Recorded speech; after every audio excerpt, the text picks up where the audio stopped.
Why does China want Taiwan so badly? Is China really preparing to invade Taiwan? Or is this tiny island the most valuable piece of land on Earth? The answer could change the future of the entire world. The real answer isn't hidden in social media theories. It's buried in history and the global race for power. Uncover why China wants Taiwan so badly. This is real truth. Welcome to this explainer. If you're paying any attention to global news lately, you know there is literally no single issue with higher stakes right now than the status of Taiwan. But, underneath all those blaring headlines and political rhetoric, what is actually driving this tension? Why is it such a massive flashpoint? Well, today we are going to get into exactly that. We're getting why China wants Taiwan so badly explained. Our goal here is super simple. We want to demystify this multi-layered standoff using just the facts, the history, and the data from our source material. Okay, let's dive into this.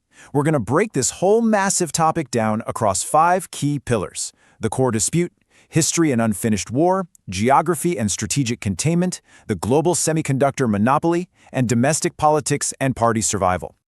All right, starting off with Section 1, the core dispute explained.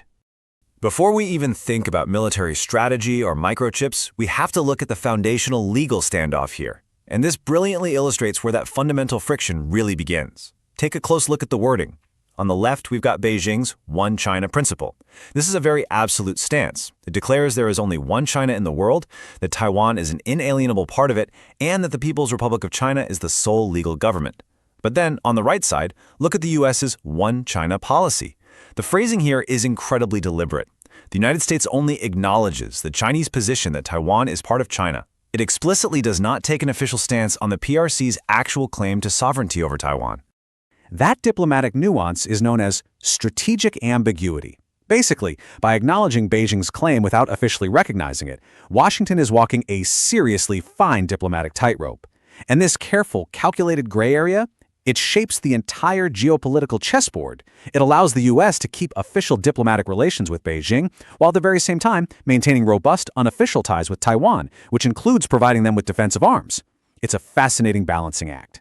Which brings us to Section 2, History and Unfinished War.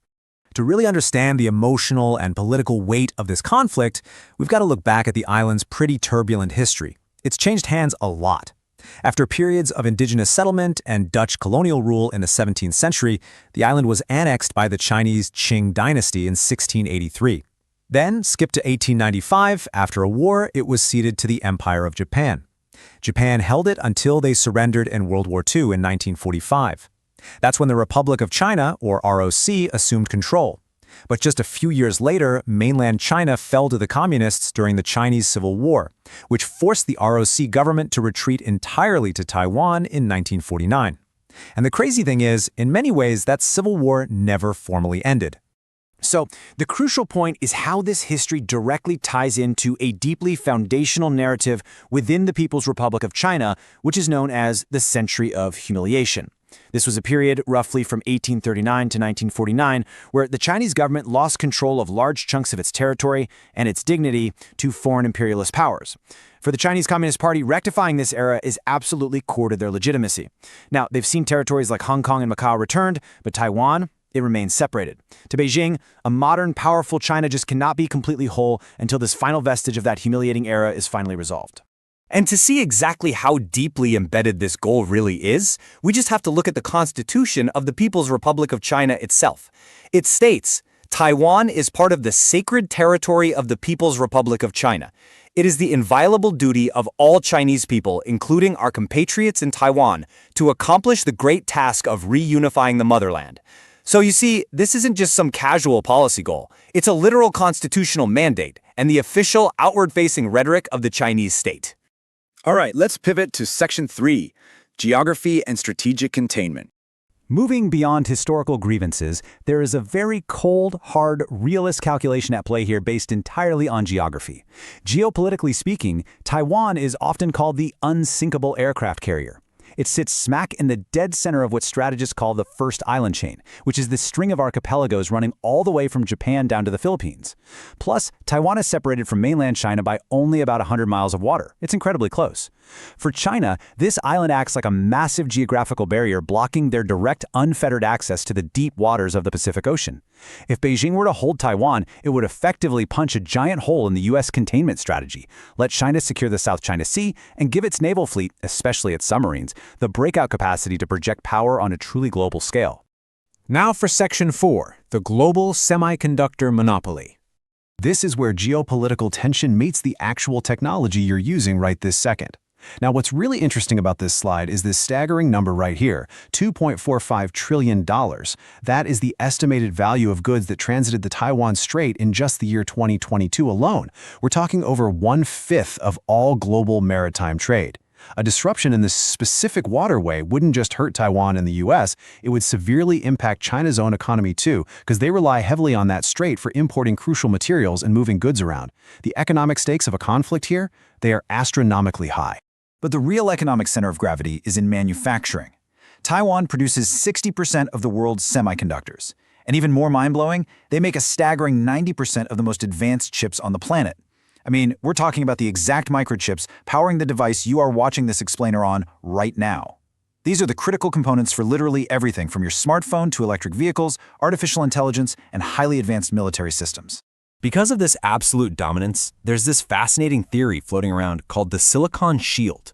Basically, the idea is that Taiwan's iron grip on advanced microchip manufacturing acts like a protective barrier for the island. The theory suggests China is deterred from invading because any conflict would instantly destroy the chip supply they desperately need. And on the flip side, the US is practically guaranteed to step in and intervene to protect what is now considered a massive matter of critical national security.